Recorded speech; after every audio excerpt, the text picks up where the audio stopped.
Yo, what's up, guys? Tommy Reno and Paulie Malignaggi. This is Tommy and Paulie's Big Fight Forecast. Ready to talk about another week of big time boxing, the gambling side, the parlays, the picks, the over-unders, the favorites, the underdogs. Let's see what's happening on the schedule this week. Tommy, remember, everything on Tommy and Paulie's Big Fight Forecast is not gambling or betting advice or investing advice. It's strictly for entertainment purposes. Tommy, good Yeah, schedule this weekend. Good schedule this weekend, brother. yeah. The opener, which is Friday, is interesting. Something we haven't seen in our generation yet. So Amanda Serrano is fighting uh, uh, Munzar. I'm sorry, her name is Lucrecia Munzar. This fight is on TikTok Live. A little strange, a little Interesting. different, right? Yeah. Yeah, and it is Must be indeed. some. It But, is an but, but remember, NBC. Amanda is with Jake Paul, so Jake has some strings he can pull probably with those streaming services, right? What or their those social media influencing type of thing. Yeah, Yeah, very interesting. I mean, I assume that it's going to draw a lot of viewership because of this. I don't know. What do you think? I guess. I mean, it is free. I mean, I don't know. I don't know how to feel about it. I thought it was a little odd because he's got the deal obviously with ESPN and he's got his connections at the Zone. And this is Amanda going for history here to break Christy Martin's record for the most knockouts by a female fighter. But it's an interesting platform we went with. But all the same, so Amanda Serrano, a lot of mileage. As you know, she's a New Yorker. She's been around forever. She's a legend. 49 and 4, 32 knockouts. So she's going for both her 50th win and her 33rd knockout, which right now she's tied with Christy Martin for the most knockouts in boxing history for a female. So she's definitely got a lot of motivation on this one. Also, keep in mind there's a 12 rounder, not a 10 rounder. Amanda will occasionally fight a 12 rounder. The girl that she's fighting is 14 and 4 with 7 knockouts. Stylistically, I think this plays into Serrano's hand. So this girl, Moonzar, is very aggressive. So Serrano's not going to have to track her down, not going to have to worry about cutting off the ring. Girl's going to be right in front of her. And she has been stopped twice. So keep that in mind. Of her 4 losses, she was stopped twice. We don't see a lot of female knockouts, especially on the higher level. So like I said, super aggressive. She's going to be there for Amanda. Amanda's a southpaw. Amanda's looking, to just tattoo her with the straight shots. Probably walking right in the front door. Can this girl Muzar fight backwards if she's forced to? Because Amanda can fight in reverse. She's not going to get on her toes and dance and move and use angles, but she can back up if need be. But Amanda, as we know, is very aggressive. She's going to come forward. At some point, she's going to push this girl back. Can this girl fight backing up? I see Amanda getting the stoppage. Minus 380, not the greatest odds in the world, but I think she gets her 33rd stoppage here. And if he breaks the record, I mean, it could be a little kind of set up for her to do this. She's had a storied career.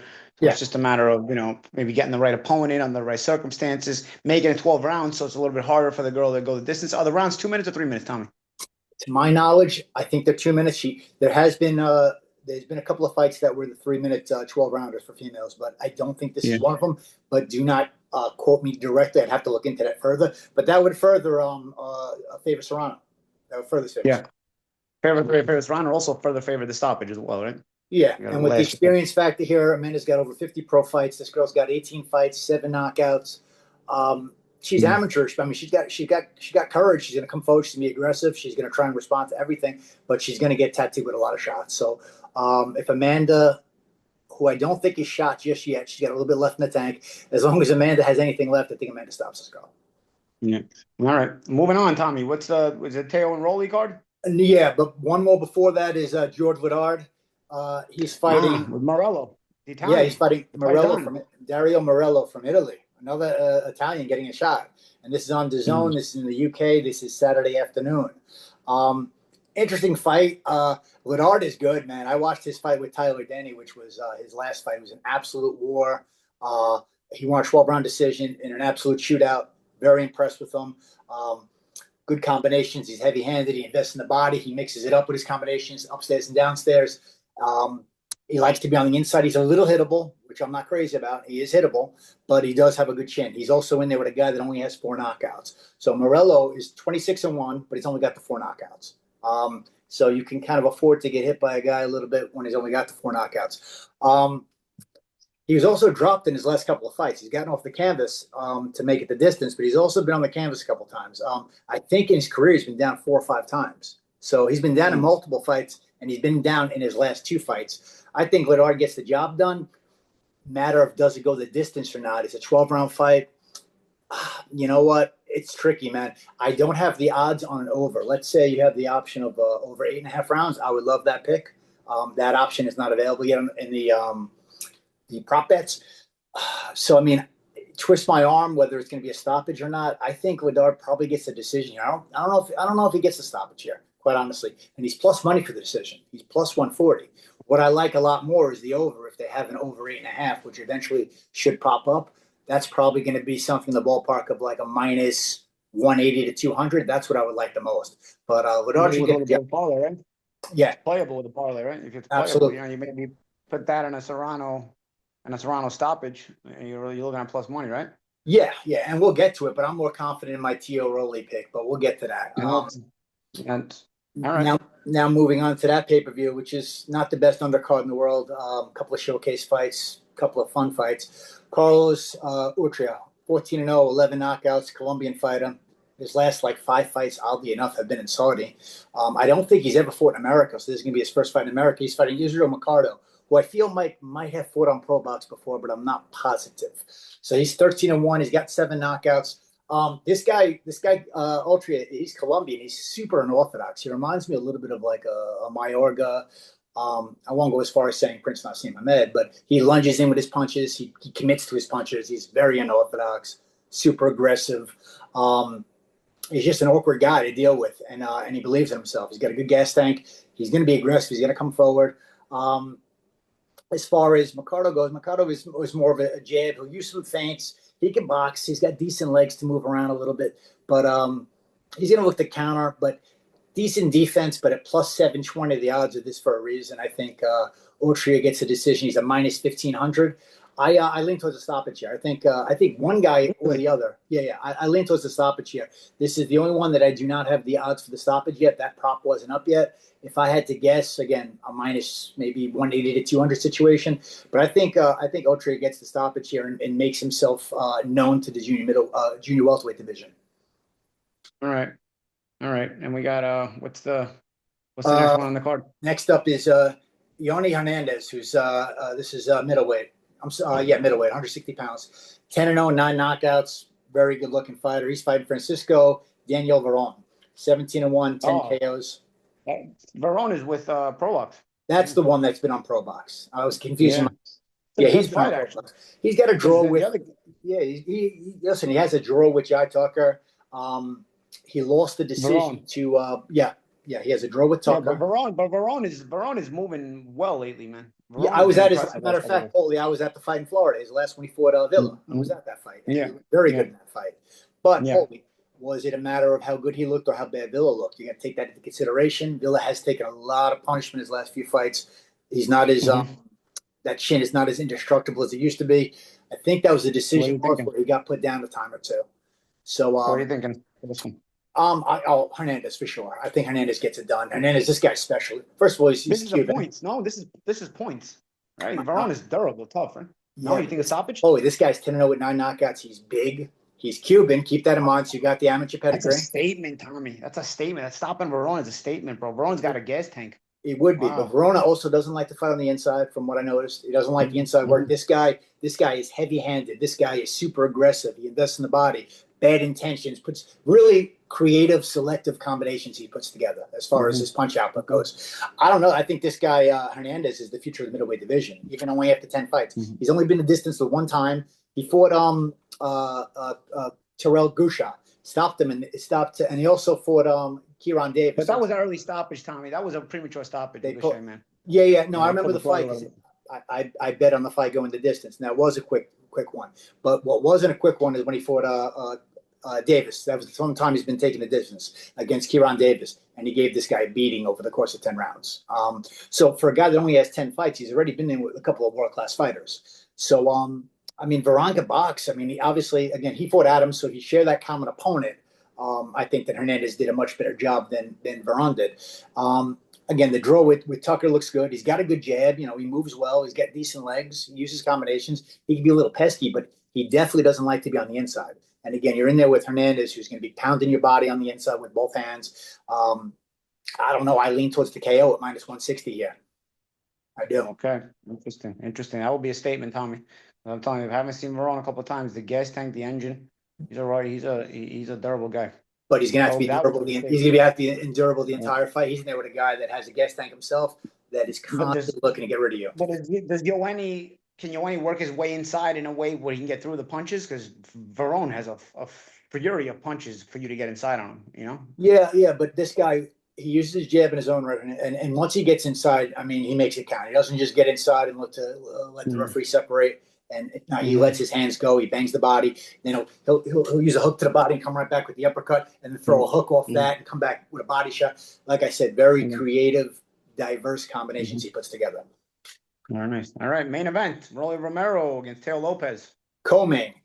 We got Oh, Gary Antonio Russell, one of the many Russell oh, brothers, shoot. and they all have such Mm-hmm. similar names, with the middle names all start with an A as well. Against Mm-hmm. Victor Santillan. So this is That's an young. interesting fight. Yeah, this is an interesting one. This of all the Russell brothers, this is the one I've been the least impressed with. He's 21-1 with 13 knockouts. I saw him get beat at the Barclays Center, and then he had a long layoff, and then he came back. I believe that was on Pro Box in his last fight. And Victor Santillan, 16-2, 7 KOs, both decision losses were in Japan. All right, so he had to go to Japan to get beat, and he was competitive in these fights. He's an aggressive southpaw, uses the jab up and down, gets hit a little bit too much for my liking, but Russell is not a huge puncher. Russell is also a southpaw, so it's a battle of southpaws. Um, Russell could be aggressive, but for the most part, he's more or less a counterpuncher, and he does a little too much waiting sometimes. So when he's waiting, Santillan is going to get his shots off and score points, and it's judge friendly, it's crowd friendly. I think this fight has distance written all over it, and oddly enough, Santillan is a plus 118 underdog. So I kind of like both of those bets. I like him on the money line. If you want to punt, I like him on decision. But overall, if he was to lose, I think it would happen by decision. I don't think he's getting stopped by Russell. So I'll go with two bets on that one. I'm going to go with the distance at minus 370, and then at for the upset at plus 118. Nice. All right. Next one. Main Next event: one is the main Rolando event, Romero, and Teofimo just Lopez. a very difficult fight with Rolly Romero and Teofimo Lopez to break down. I mean, both guys are consistently inconsistent. There's only way to describe them. Um, the the projection of late is that Rolly is better than we thought, right? But how much credit are we going to give him for the Ryan Garcia fight? For Ryan Garcia that showed up arrogant, didn't throw any punches, didn't offer any Yeah, resistance. got nothing done. I can only give him but so much credit for Ryan Garcia Mm-hmm. that would have got beat by most guys that night. Teofimo would have beat him just the Mm-hmm. same. Keep in mind, Romero got absolutely one-sided by Isaac Cruz. Um, Mm-hmm. he got the gift when he won his first world title against Barrosa. I mean, that was a fight where he's getting beat up by an old man. So you got to keep that in mind. And of course, he got stopped by Tank Davis. He performed well the first 6 rounds, but as soon as Davis started opening up, as he does the second half of the fight, that was that. And then Teofimo has been extremely inconsistent. He might have got a gift against Sandor Martin. Jermaine Ortiz was a very close fight where he wasn't impressive. He did look decent against Arnold Barbosa in his last fight. The fight before his last fight, because he got shut out by Stevenson in his last fight. So some things to keep in mind here, Paulie. First off, Teofimo's the favorite at minus 270. I think this fight has distance written all over, and I'm going to tell you why. Neither guy is knocking anybody out above 135. Teofimo, I think, has one stoppage in his last 10 fights. All right. And his last 5, I believe, has gone the distance. And with Romero, I think he only has one stoppage in his last above 135, and that stoppage was over Barrosa. And Tony Weeks should never be allowed to call the fight again for the way he refereed that fight. Yeah. So I think both guys are kind of punching above their weight class a bit at 147 now. Obviously, Romero is the bigger guy. He has been here for a couple of fights, so that could play a factor. But I think Teofimo has the deeper bag. I think he's the better boxer. I think if I'm playing out in my head how this fight might go, I see Rolly actually coming forward and Teo fighting off the back foot, and Teofimo Lopez doing a lot of countering and boxing and movement. But what are your thoughts on this one? Because this is a tricky one, man. Both guys, like I said, inconsistently consistent in their unreliability. I just if I put a gun to my head, I may lean Teo, but I probably wouldn't bet it. You know, Yeah. I like the distance in this fight, but I do what is the too. distance? Minus What is the 370. It's distance? not terrible, and I've Yeah, been using that for it's a couple not of months. terrible. It's not great. Yeah, Yeah, I mean, and if you're gonna, and if I guess if you're gonna feel froggy and leap and take an extra chance, I think whoever you take in the fight, you take them on the distance, right? You might as well get the better odds, right? Because the you're gonna fight, get very close to plus feel odds. the strong way about the distance, you know. So I don't know. It's a very tough one. It is tough, and it depends who shows up hungrier and more focused. And it's tough to Yeah. get the taste out of your Because mouth with both guys have been inconsistent. Both guys, you know, have had some randomly weird performances, both good and bad. You know. yeah. And Lopez fighting with his father in the corner or during the Shakur Stevenson fight was strange. Mm-hmm. I just think, Teofimo has a good defense and a reliable chin. He's been down, to my knowledge, Kambosos is the only person put him down, so he's been down once. Mm-hmm. And again, these guys aren't punching at 147 or even 140 the same way they were punching at 135. So I do think it has distance written all over it. And yeah, Romero's the bigger guy because he's been there before. And I believe they spar, so they know each other a bit. So you always got to keep that, there'll probably be some feel out rounds early. They like each other, they respect each other. But I guess basically it comes down to who comes there with more confidence and has a game plan they stick to. Because again, I never viewed Rolly Romero as a boxing IQ fighter. I always said this guy always, he's too emotional in there. He doesn't have a boxing IQ. I used to say he didn't show me a lot in the Ryan fight because again, that's an overrated win for me. Ryan didn't show up to win. So I only give him almost only so much credit for that because I think Teofimo plays with Ryan Garcia that way, the same exact way that. Yeah. All right. So distance is the play here. Yeah. All right. That's the schedule this weekend, man. Pretty good schedule. We hope everybody enjoys the fights this weekend. Remember to tune in every week for Tommy and Paulie's Big Fight Forecast. That's the show for this week, guys. Like, subscribe, comment, and we'll see you next time on Tommy and Paulie's Big Fight Forecast.